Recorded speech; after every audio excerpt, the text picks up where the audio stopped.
Good morning. Happy 4th of July. It's good to see so many of you here, so many visiting.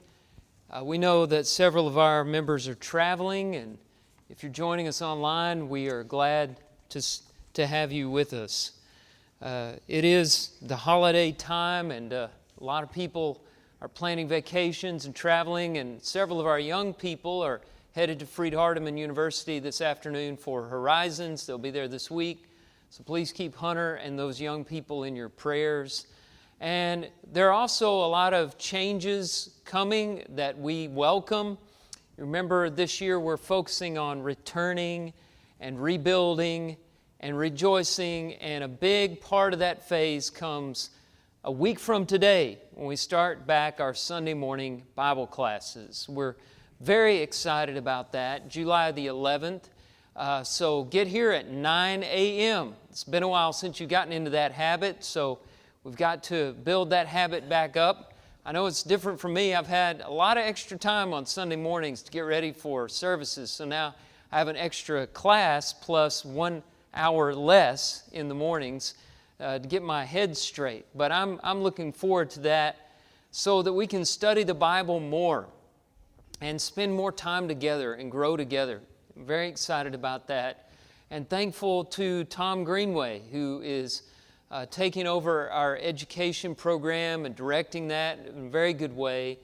He has worked very hard with Will and Nathan in transitioning over to that, and has got a lot of teachers set in place, so make sure that you're ready for that. Also, we will have open home meetings that Sunday evening. Going to be a very busy day. And I bring that up just to say that if you're planning to host, or you're interested in hosting, or you can help us with that, we'd like to have a very brief meeting with you after services in the Adult 2 classroom to set up for the next round of open home meetings. If we can do that, it will really help us prepare and have another good round of open home meetings. So that's right after this morning's service in the Adult 2 classroom.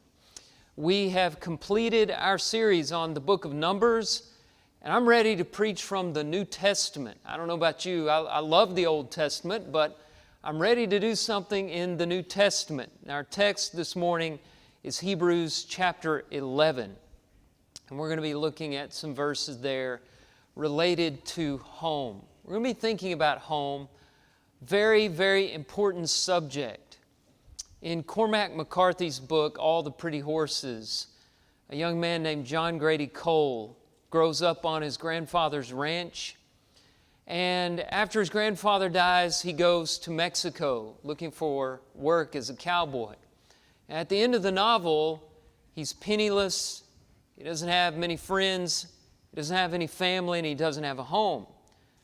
And his last friend on earth tries to encourage him to settle down in Texas.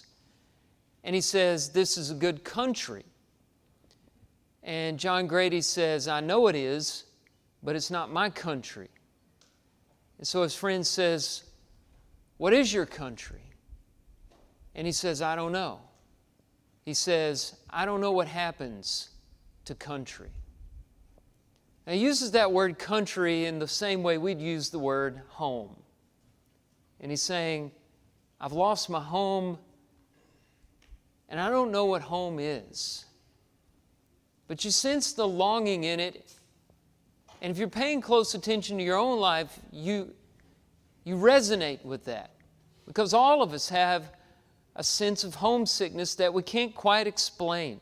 And it's growing. Used to, people would be born, they would live, and they would die in the same town. That's not the way it is anymore. Most of us are dispossessed. We move from place to place, and the question, "Where are you from?" gets harder and harder to answer. We deal with this longing for home and this feeling of displacement. And we see that discussed in Hebrews chapter 11 as we see the attitude of the patriarchs who are, in the words of verse 14, seeking a homeland. And I want to discuss with you 3 things that they did to find their home.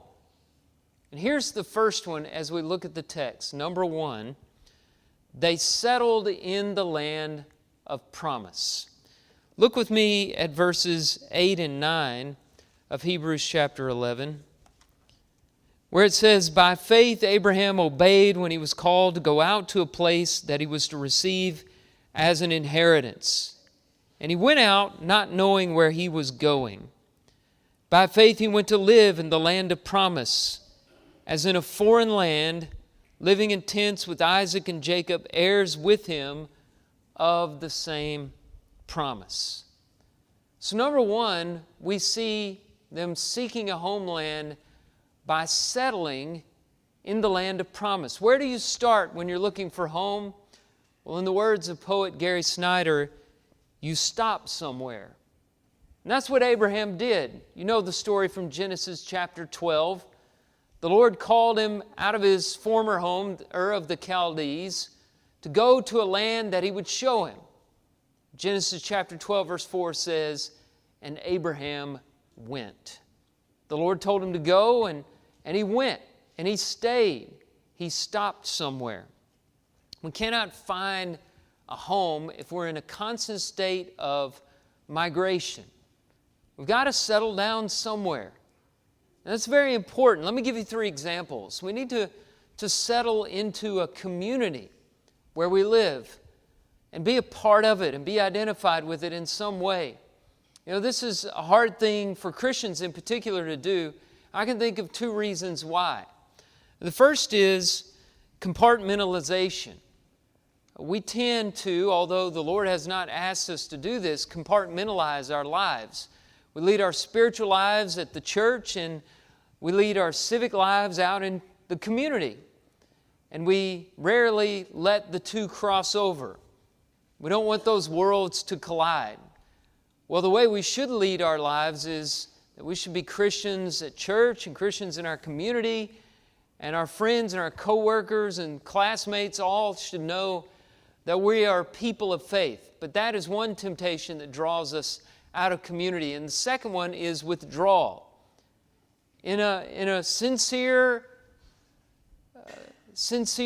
intention to remain pure, we oftentimes pull away from our communities where there are temptations, where there's sin, where there are things that might cloud our judgment.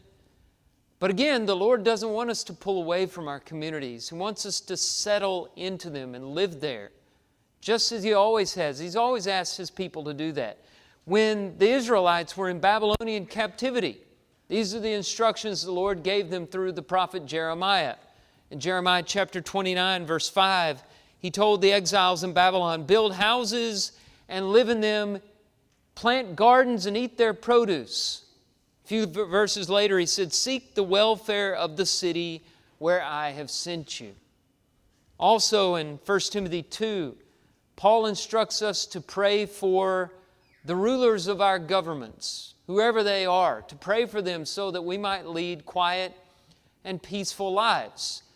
And in 1 Peter chapter 2, verse 11, Peter concedes that we are strangers and exiles on earth. But a few verses later, he tells us that as we dwell here in our sojourning, we are to be good citizens of whatever kingdom or government we are a part of. And I have more to say about our role as exiles in the next point. But for now, just look at that. We're to be members of a community. A second example, think about family. God's plan for the family has always been a settled plan. Family ought to be characterized by permanence. When we're married to one another as husbands and wives, we're to choose a mate for life. A man shall leave his father and mother and hold fast to his wife, and they shall be one flesh. Genesis chapter 2, verse 24. That has been God's plan. Because a good, stable marriage produces a good, stable family. So we stop somewhere. We choose a mate, and we stay with that mate.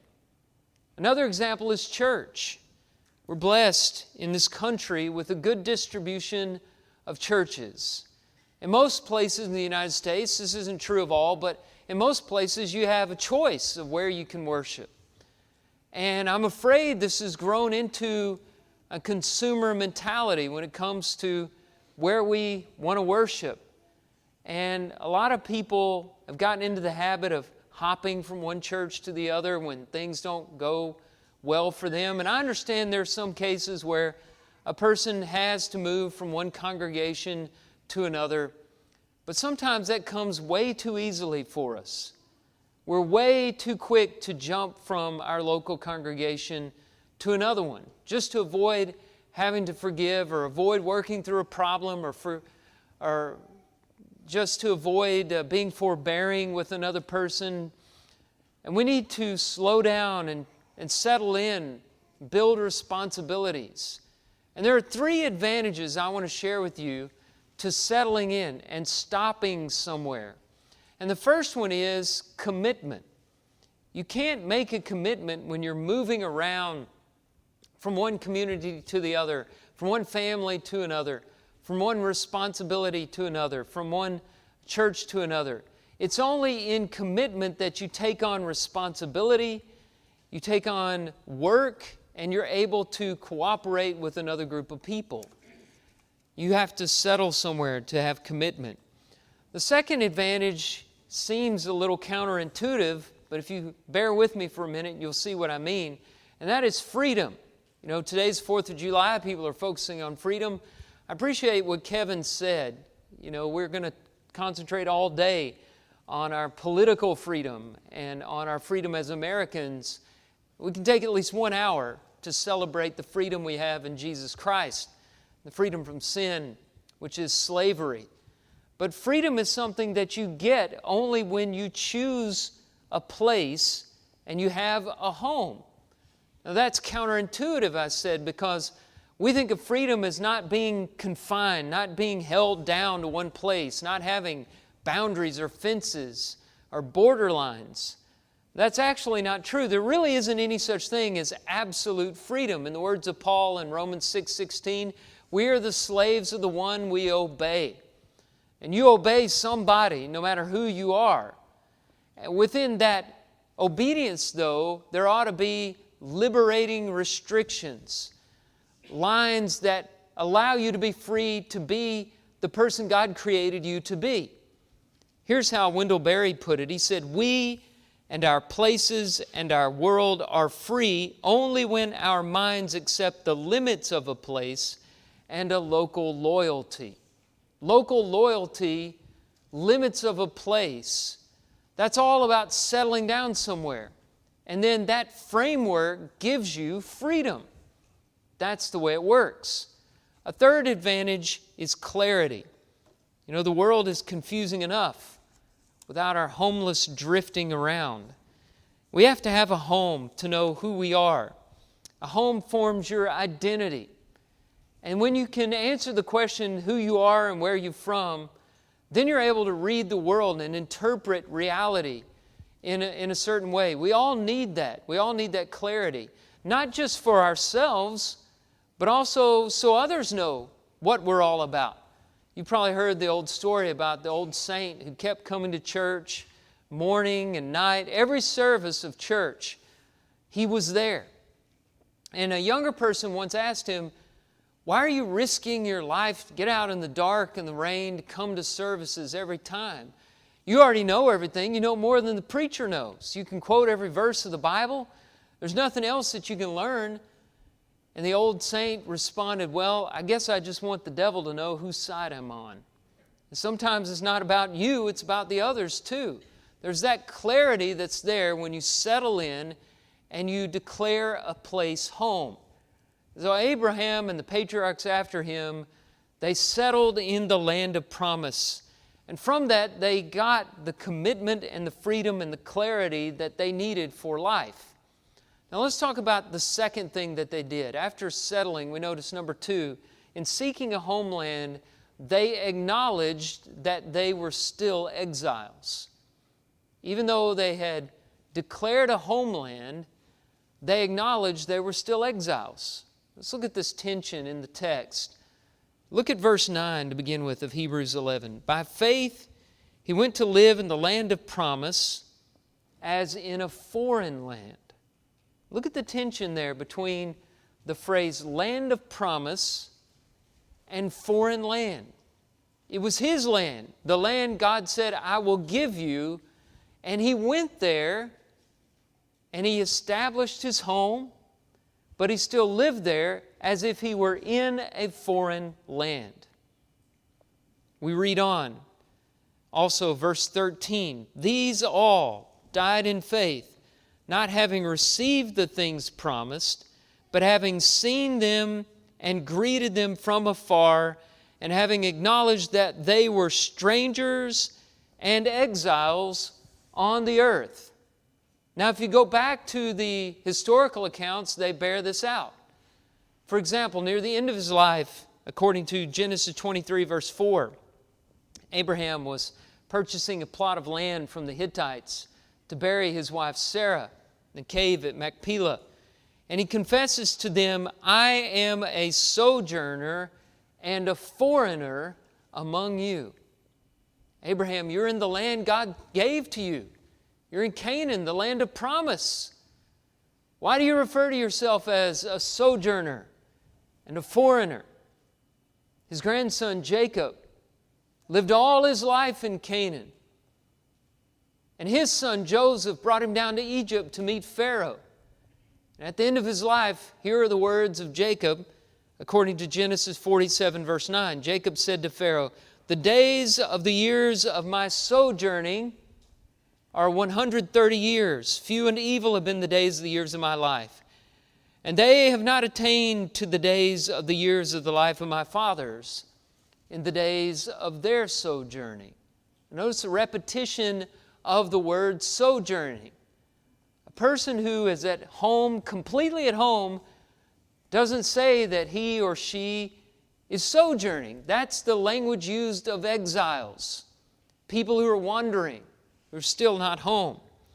So what's going on here? Had God not fulfilled His promise to them? Had He not made Abraham into a great nation? He had. Had they not multiplied into millions? They had. Had they not conquered Canaan and inherited the promised land? They had.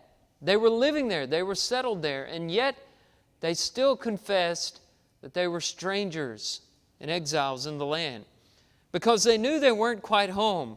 And so, according to Hebrews 11, verse 14, they were still seeking a homeland. Now, if you go back to that text, look at verse 13. Of Abraham, it said, he was looking forward to the city that has foundations, whose designer and builder is God. So when he was in Canaan, he felt like an exile because he was still looking for another home. He knew he wasn't quite there yet. And also in verse 16 it says, as it is, they desire a better country, that is a heavenly one. Therefore God is not ashamed to be called their God, for He has prepared for them a city. Now this homeland, this city, is not of this earth. It is not a place that they could have inhabited if they had tried before their deaths. And so they knew that Canaan was as close as they could get to home, and yet it still wasn't home. Despite our best efforts, no place fully feels like home. You move into a community like Leeds, a great place, great schools, great city, good places to live, good people all around. And you might feel settled there. I've lived in this community 21 years. Hope to live here many more. But life changes in an instant. Your boss calls you in one day, says, we have to lay you off. All of a sudden, you're looking for a new community to call home. Life happens like that. You have a family, a great family. One person passes away, and everything changes just like that. It's that fragile. That was true in my family. We always had family reunions on Christmas Eve at the fire station in Huntington, Tennessee. Always, every year. My family made the trek to West Tennessee from Texas to go to the fire station, and that's where I'd see all those aunts and uncles and great aunts and uncles and cousins. I saw them once a year at the fire station, Christmas Eve. But But in 1993, my grandmother passed away, and that year we didn't have a family reunion at the fire station. And I haven't been back to a family reunion for the Kizer family since her death. That's how quickly things change. Churches can grow strong. Many of you have been part of other churches besides this one that were once very strong and maybe now don't even exist. You know how those kinds of things happen. Maybe the community changes. Maybe the dynamics of the church changes. Maybe there are leadership failures and failure to grow, or maybe it's not failure, it's just the way things are. Churches grow, they decline, they disappear. There's no place on earth that can serve as a permanent, eternal home because life on earth is contingent and it is constantly changing. And so we all feel, no matter how great our family is, or our community, or our church, we all feel this sense of longing for more, feeling of homesickness, even when you're at home. Two young boys always were around their parents. And finally, their mom and dad decided, we need to have some time alone. And so they went off on a little trip and asked the grandmother to come to their house where the boys were so they could sleep in their own beds and watch them for the weekend while they were away. And the boys just cried the whole weekend. They just couldn't get over it. They missed their mom and dad so badly. And the older one said, I don't understand it. I'm home, but I'm homesick at the same time. That's the feeling that we're talking about, being home and homesick at the same time. C.S. Lewis discussed it more eloquently in his sermon, The Weight of Glory. He called it our lifelong nostalgia, our longing to be reunited with something in the universe from which we feel cut off, to be on the inside of some door which we have always seen from the outside. He said, it's no mere neurotic fancy, but the truest index of our real situation. It's not a psychological problem.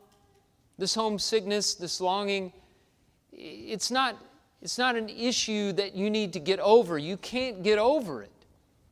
It's a part of being a human being.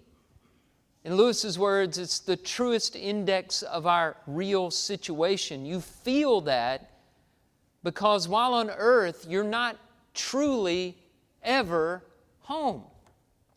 And that's why Peter says, you are strangers and exiles on earth. 1 Peter chapter 2, verse 11.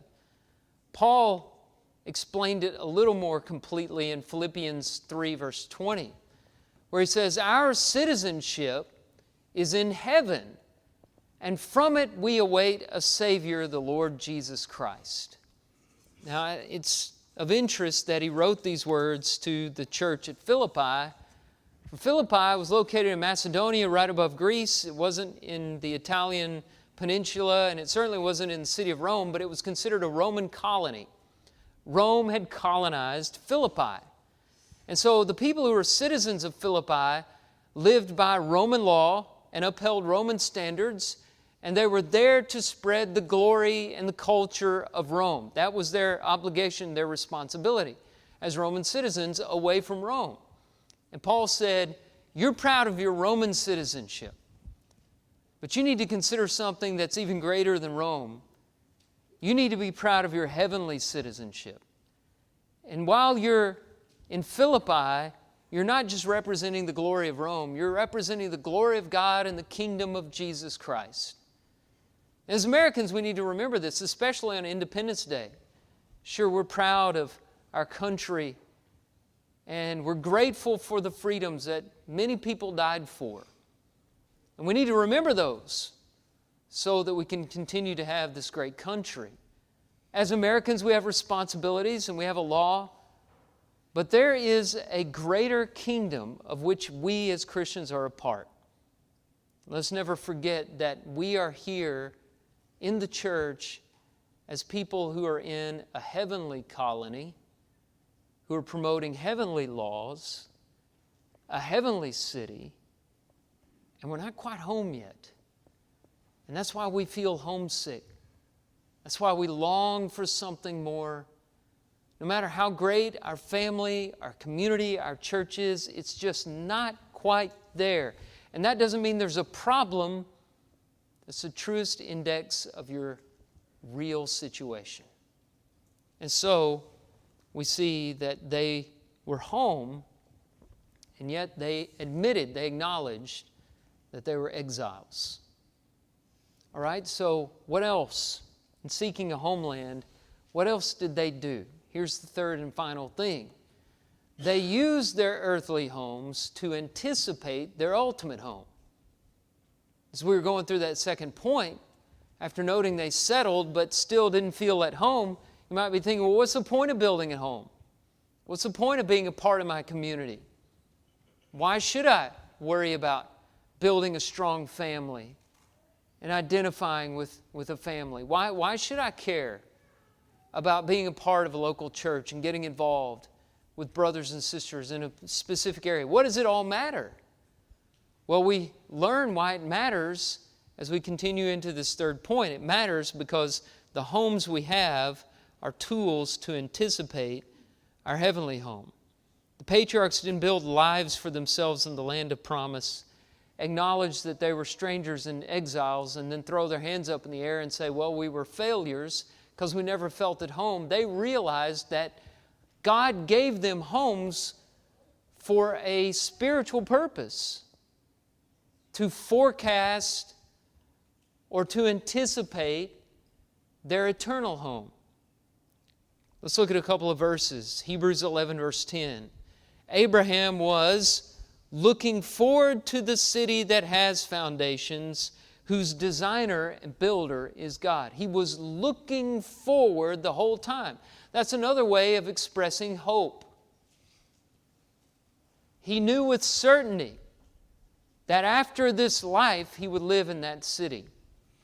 Look at verse 13. They had not received the things promised, but they didn't see that as a failure. They saw them and greeted them from afar. That's the anticipation I'm talking about. While on earth, in these homes we have, we greet our true home from afar, knowing we will one day live there.